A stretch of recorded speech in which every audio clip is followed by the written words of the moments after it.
Good evening. I'm here to do a Bible study with you in Psalm 74, but I'm not going to do a Bible study how I usually have been bringing it to you. I'm only going to be having 3 verses in the Bible study, and I'm going to be kind of explaining these 3 verses and not necessarily bringing you a sermon, but bringing you information about it. It comes from Psalms 74, 18, 19,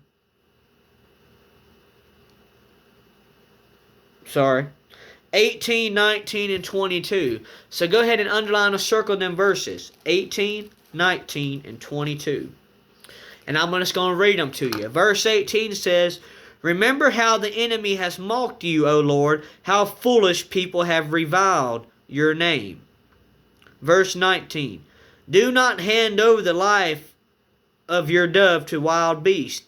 Do not forget the lives of your afflicted people forever." Excuse me.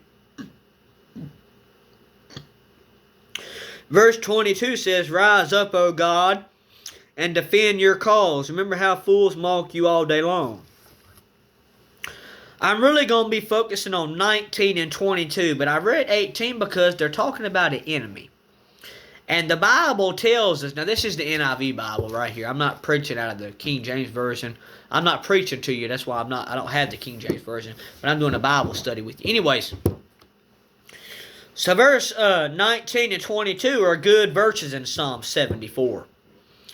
And we see them by saying, "Do not hand over the life of your dove to wild beasts. Do not forget the lives of your afflicted people forever. And rise up, O God, and defend your cause. Remember how fools mock you all day long."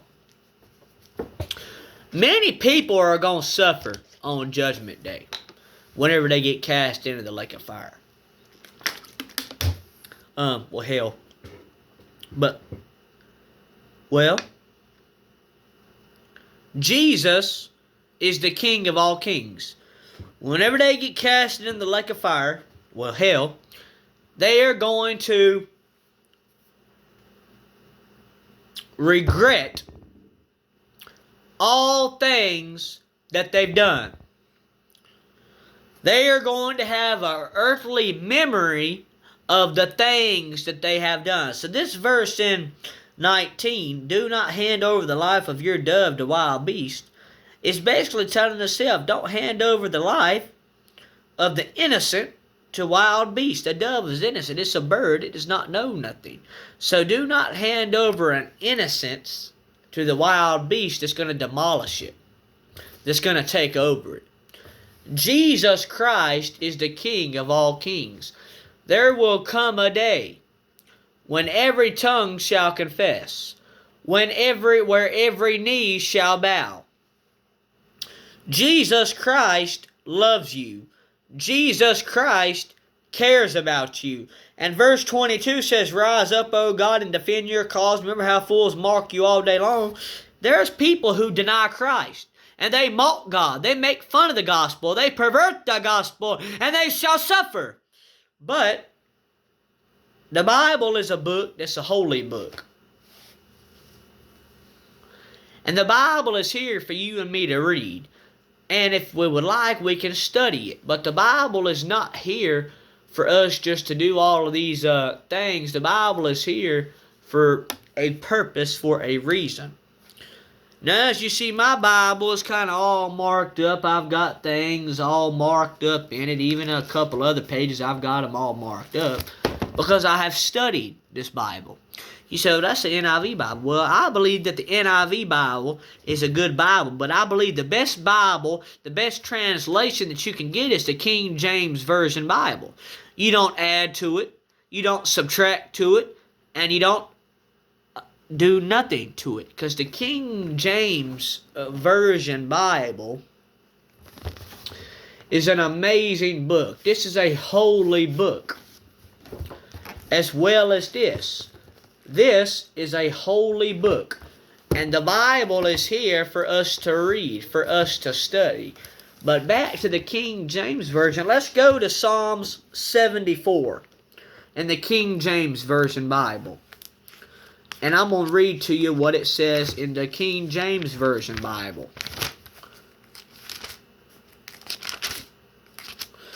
Psalm 74, 19 and 22. And it reads, O deliver not the soul to thy turtle dove, unto the multitude of the wicked, forget not the congregation of the poor forever. And verse 22 reads, Arise, O God, plead thine own cause. Remember how the foolish man reapproacheth thee daily.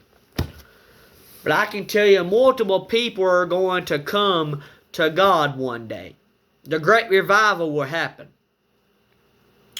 But people have said we've been in the last days for hundreds of years. The world was not this bad 100 years ago. I don't believe there was that much sin that was going on in the life that 100 years ago. But I believe that today that we're in the last days. Give glory to God. I say to you that Jesus Christ is going to return. And He's going to return with wrath, with vengeance. So that's why you need to go ahead and give your life to Christ today and make sure that you're saved. Now, many people can look to God and they can say all sorts of things. Well, they can pervert the gospel. They can say that the gospel is not true. They can say that this Holy Bible is fake. It has lies. It's got contradictions. But I tell you, at the end of the day, what people's going to do is they're going to regret saying them things about the Bible. Because if you truly read the Bible, if you truly understand what the Bible is saying, for no man, woman, or child is going to get a basic, full understanding of the Holy Bible. It don't matter what version you get. You can get one verse and get 50 to 100 or maybe even a couple hundred meanings out of one verse. There's verses in the Bible that back up other verses. There are some verses in the Bible that don't have any backup verses. They're there, and sometimes we don't know what they mean, and then we study them, and we'll say, oh, that's what it means, but does it really mean that, or if it does? But the Bible is here for us to get understanding, for us just to get an understanding on instruction. The Bible is kind of like an instructional purpose storybook. It's got poetry. It's got epistles. It's got history. Genesis is kind of like a history book. Poetry will kind of be like Ecclesiastes. Prophecy, I believe, will be like Isaiah and Revelations. But we can see John's vision in Revelations about the book of Revelations. And I tell you today that things will happen. But verse 22 says, Rise up, O God. He's asking God to go ahead and just rise up and defend your cause. To defend His holy name. To defend Himself. Then he said, remember how fools mock you all day long. He said, remember how the fools mock you. Betray. They don't find refuge in God. And they do all of these things, and they're not trying to find a refuge in God. They're trying to deliver the gospel in an ungodly way. If you're saved, that's the only way you can witness to somebody if you're saved. If you ain't saved and you're witnessing, that's not called witnessing. It's called just basically talking. Whenever you preach, if you're a pastor or you're a preacher, you got to live that life that comes along with it, because you're held to a higher standard than what somebody else is held to. That's why you might be living better than somebody else might. But it's not all right to break the Ten Commandments. It's not all right to break the laws of the land. That's why there's consequences to every single thing that has to be done.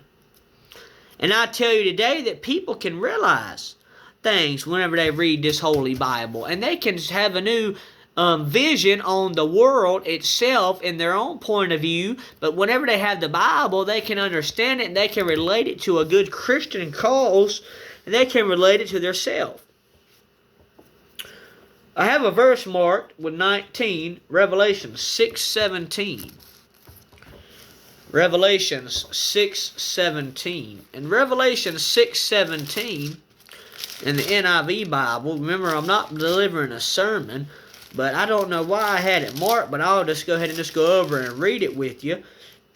The seals, and it says, For great is the day of their wrath has come, and who can stand? So that's like a question. I don't know, as y'all can see right here, I got it marked right here. This little thing right here, I got it marked. I'm not sure. This Bible's pretty old. I believe my Bible, yeah, it's pretty old. I've had it for a while.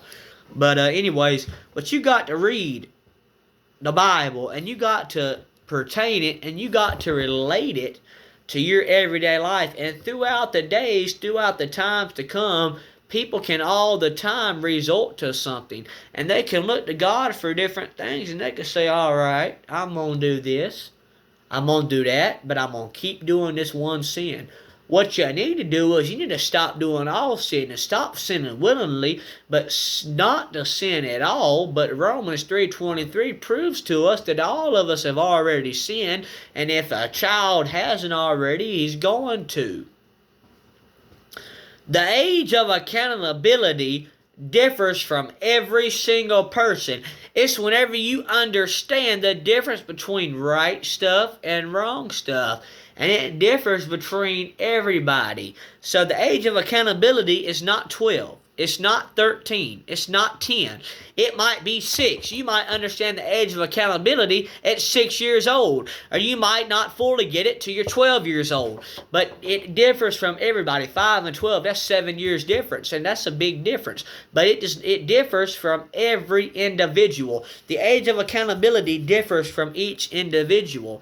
So Jesus Christ, again, is the King of all kings. He's the Lord of lords. And there will come a day whenever He returns. So I'm leave you with this. If you ain't never met Jesus, today cannot be a better day to give your life to Him, and God richly bless you to able to meet again.